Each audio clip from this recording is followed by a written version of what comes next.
On December 30th, 1999, a Thursday, Ashley Freeman and her close friend Loria Bible went missing under puzzling circumstances. That day happened to be Ashley's 16th birthday, and Loria was staying over at the Freeman residence. But that evening took a dark and unexpected turn. Shortly after nightfall, a sudden fire engulfed the house. The blaze completely consumed the structure, leaving nothing but ruins behind, and both girls had vanished without a trace. Authorities found themselves with no solid leads or evidence to explain what had happened or where the teenagers might have gone. It wasn't until 2 decades later, in 2020, that officials finally declared the case closed following years of exhaustive investigation.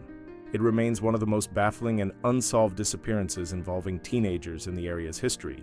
To uncover every detail and learn more about what really happened, we encourage you to watch this video all the way through. The event unfolded during the Christmas break in eastern Oklahoma.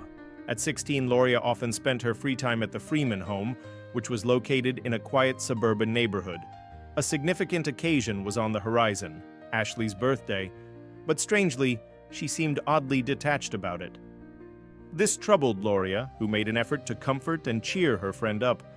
Things had shifted dramatically for Ashley after the death of her older brother, Shane. Almost a year earlier, she had suffered a devastating loss that changed her deeply. Dealing with such grief proved to be an immense challenge. The two girls had been best friends since childhood. Their homes were even situated directly across from each other when they were younger. But in 1995, when Ashley was in 6th grade, her family moved about 30 kilometers away.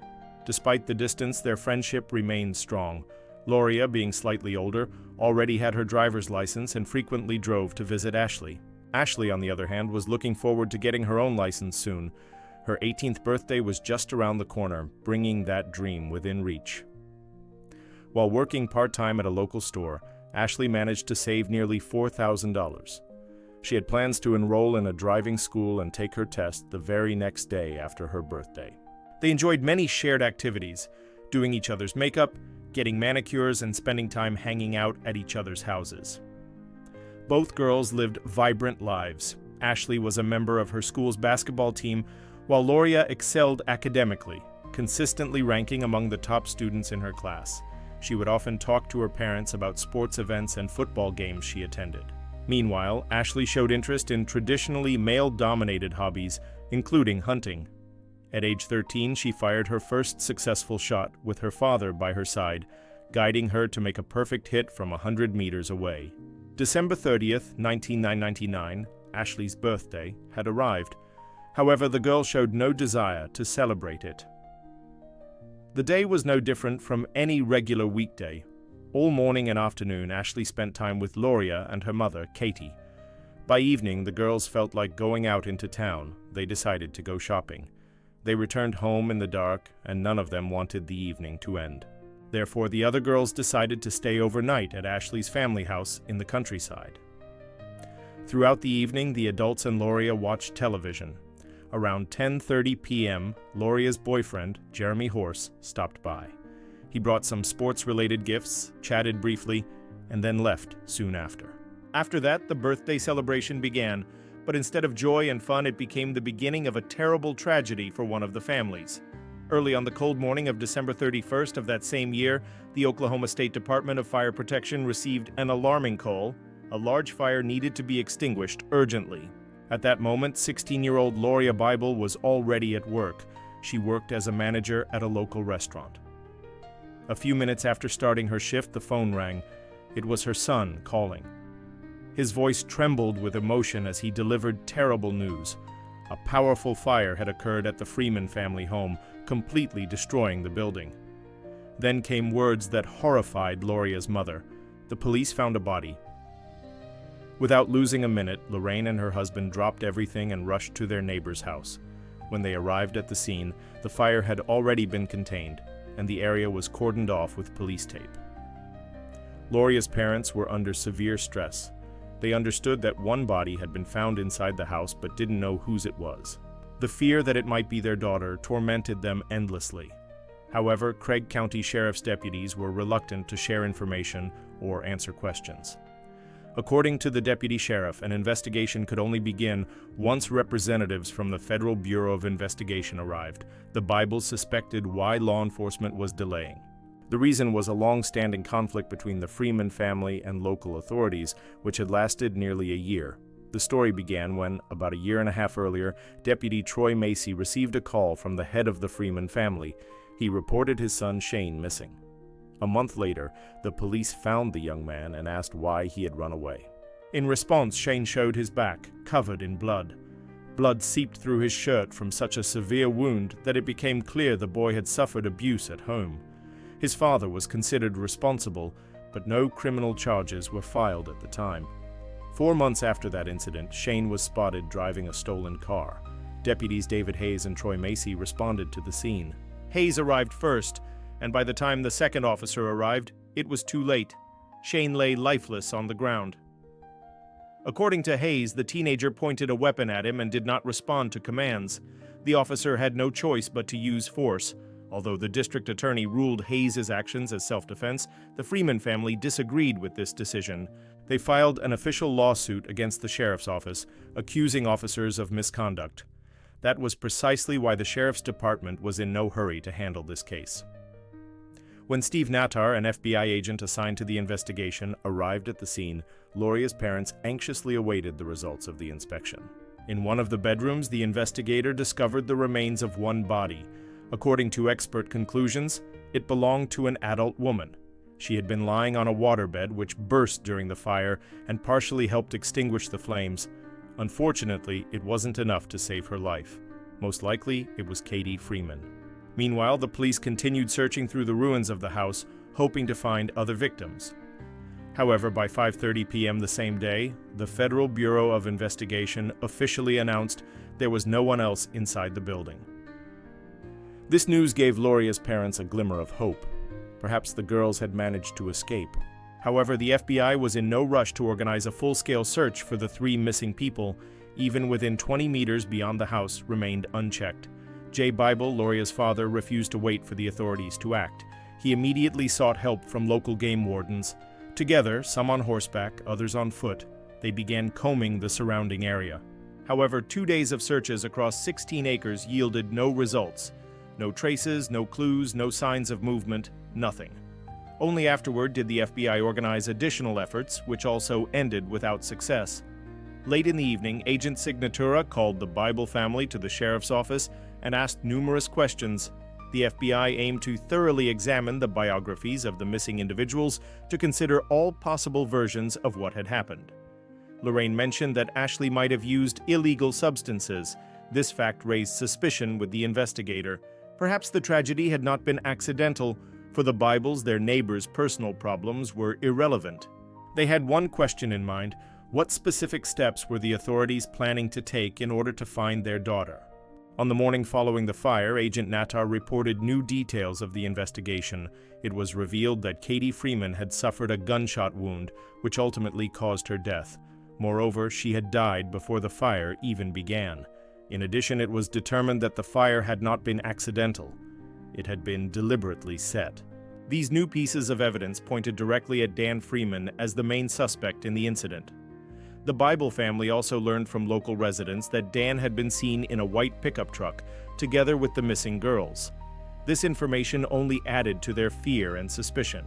Rumors began circulating around town.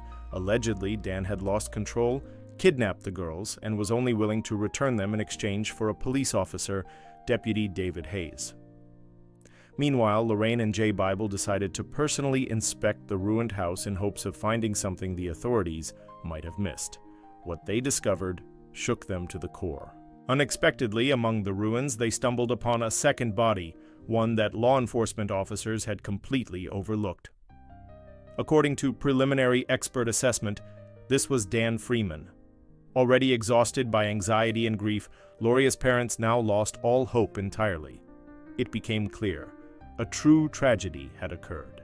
It was nearly impossible to understand how professional investigators, sheriff's deputies, and FBI agents could have missed a human body amidst the chaos and debris. One thought remained: somewhere in that wreckage, the girls might still be.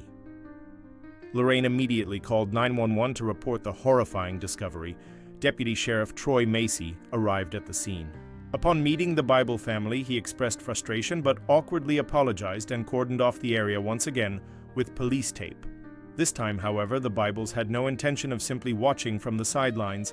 They stayed on site and monitored every action taken by law enforcement. Later confirmation confirmed that the discovered body indeed belonged to Dan Freeman, father of one of the missing girls. Lorraine contacted Katie Chandler, mother of Katie Freeman, to inform her of her son's death. She remained convinced that the entire tragic series of events involving their families stemmed from the Sheriff A.S. office.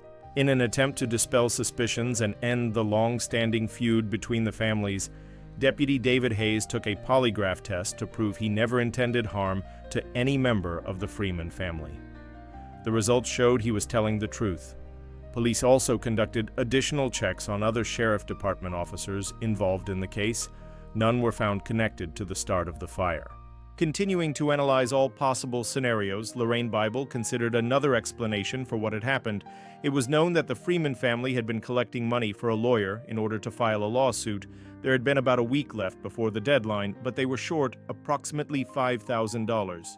If Dan had decided to make money quickly through illegal means, one deal may have gone terribly wrong. However, despite all assumptions, one thing was clear. The house needed to be searched thoroughly once more to confirm there was no one else inside. Investigators, relatives, and friends of the missing girls joined forces and carefully combed through the rubble, but found nothing new. The Bibles also knew Ashley kept her savings in the freezer. They were meant for buying a car. Now the freezer was empty, and the girl herself was gone. Law enforcement officials were left with two theories.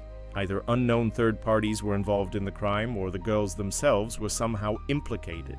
Since Dan had never been accused of abusing his family before, investigators considered the possibility that Ashley herself could have been a victim. If her father had attacked her, she might have acted in self-defense. For example, during an argument between Dan and Katie, the man might have turned violent, and Ashley tried to protect her mother by pointing a weapon at her father. But this remained only a theory, unsupported by any evidence. A thorough inspection of the house yielded no answers. To increase the chances of solving the case, Lorraine and Jay Bible spread the word about their daughter's disappearance among friends, acquaintances, and classmates, asking everyone to help in any way they could. More than 500 people responded and joined the search. Step by step, they combed through the surrounding areas, hoping to find any clue. But despite massive efforts, there were no results. The investigation hit a dead end. Only on January 7, 2001, a memorial service was held in honor of Katie and Dan Freeman. Although the girls had still not been found, about 400 people came to say their final goodbyes. A real breakthrough in the case occurred only 18 months after the girls' disappearance. Police received a tip suggesting the involvement of the Glover family, previously convicted for criminal offenses, in the abduction of the two teenagers. According to informant reports, Ashley and Loria had been seen at a New Year's Eve party at the Glover's home.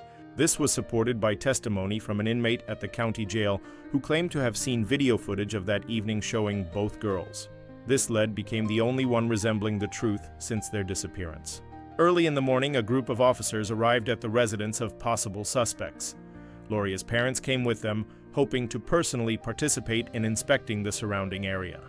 To assist with the search, investigators brought in trained police dogs. However, the only thing they managed to uncover were items related to illegal drug production, equipment, chemicals, and other materials that carried serious criminal penalties. Not a single clue pointing to the girls was found. The only suspicious item discovered was a biological fluid stain left on the carpet. Police collected the sample as potential evidence. The reddish marks could have been blood, so they were sent to the lab for analysis. Unfortunately, the test results took nearly a year. When they finally arrived, it turned out the sample did not belong to either of the missing girls. Meanwhile, the parents of Loria and Ashley created an online community that united thousands of people. During the project's run, they managed to raise $50,000, intended as a reward for any information regarding the fate of the teenagers.